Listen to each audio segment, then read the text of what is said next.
Hello guys, English learning YouTube channel में आप सभी का एक बार फिर से बहुत बहुत स्वागत है। मेरा नाम है ऋषभ श्रीवास्तव। तो आज का हमारा टॉपिक है फ्यूचर परफेक्ट टेंस के बारे में।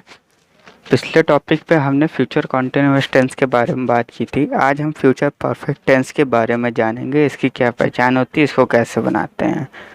तो चलिए वीडियो को स्टार्ट करते हैं।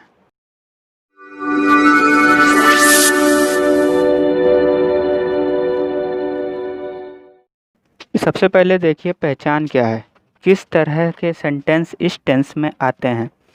जब भी किसी वाक्य में मुख्य क्रिया के साथ यानी मेन वर्ब के साथ चुका होगा, चुकी होगी, चुके होंगे, लिया होगा, दिया होगा, दी होगी, ली होगी, की होगी आदि का प्रयोग होता है तो ऐसे वाक्य इस टेंस में आते हैं। एग्जाम्पल देखिए आपके सामने है। जैसे पहला दिया है मैं पढ़ चुका हूँगा, दूसरा दिया है उसने टीवी देख लिया होगा। अगर मैं कहूँ मैंने खाना खा लिया होगा, इसका यही मतलब है मैं खाना खा चुका हूँगा, वो काम कर चुका होगा। तो जब कोई काम हो चुका होगा तो ऐसे वाक्य इस टेंस की कैटेगरी में आते हैं। आइए शुरू करते हैं किस तरह से वाक्य बनाना है। सबसे पहले देखते हैं अफर्मेटिव सेंटेंस यानी कि सकारात्मक वाक्य। जैसा कि मैं हर वीडियो लेक्चर में आपको बताता रहा हूँ कि सकारात्मक वाक्य वो होते हैं जिनमें नॉट का प्रयोग नहीं होता है, यानी नहीं का प्रयोग नहीं होता है और ना ही कोई प्रश्न पूछा गया होता है। पूरी तरह सकारात्मक। किस तरह से बनाना है देखिए, सब्जेक्ट, उसके बाद हेल्पिंग वर्ब आपकी है विल हैव, उसके बाद वर्ब की थर्ड फॉर्म, उसके बाद ऑब्जेक्ट। क्या हो गया rule? Subject plus will have plus verb की third form plus object. Example देखिए इसके। पहला दिया है मोहन जा चुका होगा। यहाँ पर मेरा सब्जेक्ट है मोहन, उसके बाद हेल्पिंग वर्ब यानी विल हैव, उसके बाद वर्ब की थर्ड फॉर्म क्रिया है जाना और जाने को कहते हैं गो, उसकी थर्ड फॉर्म है गॉन। क्या हो जाएगा? Mohan will have gone. Next है वह अपना काम पूरा कर ली होगी, यानी वह अपना काम कर चुकी होगी। तो क्या हो जाएगा? वह लड़की है तो शी विल हैव डन, अपने के लिए शी के साथ हर, तो she will have done her work. Next है हम निकल चुके होंगे। कौन निकल चुके होंगे? हम। तो सब्जेक्ट कौन है? हमको क्या कहते हैं? वी के साथ में हेल्पिंग वर्ब यूज करेंगे आप विल हैव, तो वी विल हैव निकलने की लीव की थर्ड फॉर्म होती लेफ्ट, तो वी विल। अब देखिए बात करते हैं निगेटिव सेंटेंसेस की यानी नकारात्मक वाक्य की, जिनमें नहीं का प्रयोग होता है, नॉट का यूज होता है। ऐसे वाक्यों को किस तरह से बनाना है तो देखिए, सबसे पहले सब्जेक्ट, उसके बाद विल नॉट हैव, विल और हैव के बीच में नॉट, उसके बाद वर्ब की थर्ड फॉर्म और उसके बाद ऑब्जेक्ट। उन्हीं सेंटेंसेस को जो हमने अफर्मेटिव सेंटेंस में बताया है उन्हीं को नेगेटिव बना लेते हैं।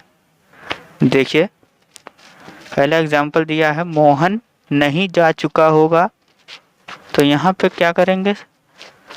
पूरा सेंटेंस वैसे ही रहेगा, बस विल और हैव के बीच में नॉट हो जाएगा। तो क्या हो जाएगा? Mohan will not have gone. Next है वह अपना काम नहीं कर चुकी होगी, तो हो जाएगा she will not have done her work. हम नहीं निकल चुके होंगे, we will not have left. ठीक है। इसी तरह से इंटेरोगेटिव सेंटेंसेस यानी प्रश्नवाचक वाक्य। सबसे पहले WH फैमिली का प्रयोग आप करेंगे। जिस सेंटेंस में कोई प्रश्न पूछा गया हो, सबसे पहले WH फैमिली अगर कोई है तो आप उसे यूज़ करेंगे। हर वीडियो लेक्चर में मैंने आपको बताया है कि WH फैमिली क्या होगी, जैसे क्यों, कब, कहाँ, कैसे, क्या, इन सब का प्रयोग। ये सभी WH फैमिली मेंबर्स हैं। अगर प्रश्न में हैं तो सबसे पहले आप उसे यूज़ करेंगे, उसके बाद हेल्पिंग वर्ब विल का यूज़ करेंगे, उसके बाद सब्जेक्ट और उसके बाद नॉट है। अगर सेंटेंस में यानी नहीं का यूज़ हुआ है तो नॉट का यूज़ करेंगे सब्जेक्ट के तुरंत बाद। अगर नहीं है तो फिर नहीं करेंगे। उसके बाद हैव का यूज़ करेंगे तो यहाँ पर इम्पॉर्टेंट पॉइंट ये है कि विल हैव में से विल तो चला जाता है, सब्जेक्ट से भी पहले यानी सब्जेक्ट के भी आगे आ जाता है, और हैव का प्रयोग आप सब्जेक्ट के बाद करते हैं। उसके बाद वर्ब की थर्ड फॉर्म और उसके बाद ऑब्जेक्ट। अब इंटरोगेटिव सेंटेंस के एग्जाम्पल से पहले एक कॉन्सेप्ट मैं आपको बताना चाहूँगा जो मैं हर टेंस के वीडियो लेक्चर में आपको बता रहा हूँ।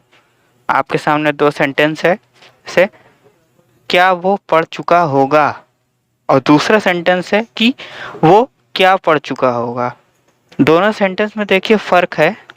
अगर मैं आपसे पूछूं क्या वो पढ़ चुका होगा तो आप कहेंगे यस या फिर कहेंगे नो। अगर किसी प्रश्न का उत्तर आप यस या नो में दे सकते हैं तो समझ जाइए वहाँ WH फैमिली का प्रयोग नहीं हो सकता, क्या के लिए व्हाट का प्रयोग नहीं हो सकता। लेकिन दूसरे सेंटेंस में देखिए कि वो क्या पढ़ चुका होगा, तो आपको बताना होगा कि वो क्या पढ़ चुका होगा। आप कह सकते हैं कहानी पढ़ चुका होगा, चुटकुले पढ़ चुका होगा या न्यूज़पेपर पढ़ चुका होगा। तो जो भी वो पढ़ चुका होगा वो आपको बताना होगा। तो ऐसे सेंटेंस में जब आप हाँ या ना में नहीं जवाब नहीं दे सकते बल्कि आपको बताना होता है कि क्या, तो क्या के लिए आप WH फैमिली व्हाट का प्रयोग करते हैं। इसलिए पहला सेंटेंस में देखिए क्या वो पढ़ चुका होगा, WH फैमिली तो है नहीं, अब आप विल का यूज़ करेंगे। उसके बाद सब्जेक्ट, उसके बाद हैव और उसके बाद वर्ब की थर्ड फॉर्म। तो क्या हो जाएगा will he have read. Next है वो क्या पढ़ चुका होगा। यहाँ पर WH फैमिली है क्या के लिए व्हाट का यूज़ करेंगे, तो what will he have read. तो इस तरह से सेंटेंस को बनाया जाता है। अब देखिए कुछ एग्जाम्पल और देखते हैं। जैसे पहला दिया है क्या मोहन आ चुका होगा, विल मोहन हैव कम। क्या तब तक मोहित जा चुका होगा, will Mohit have gone by then. कब तक के लिए बाय देन ये कंजक्शन है। क्या वो पढ़ नहीं चुकी होगी, will she not have read. इस तरह से सेंटेंसेस को बनाएंगे। आज की इस वीडियो लेक्चर के माध्यम से आपने फ्यूचर परफेक्ट टेंस के एक कॉन्सेप्ट को समझा। हो सकता है आपको कुछ टॉपिक समझ नहीं आया हो, कुछ भी डाउट हो तो आप हमें कमेंट के माध्यम से पूछ सकते हैं। हम आपके सभी क्वेश्चंस के आंसर देंगे। तो मिलते हैं अगले topic future perfect continuous tense के लास्ट टॉपिक के साथ।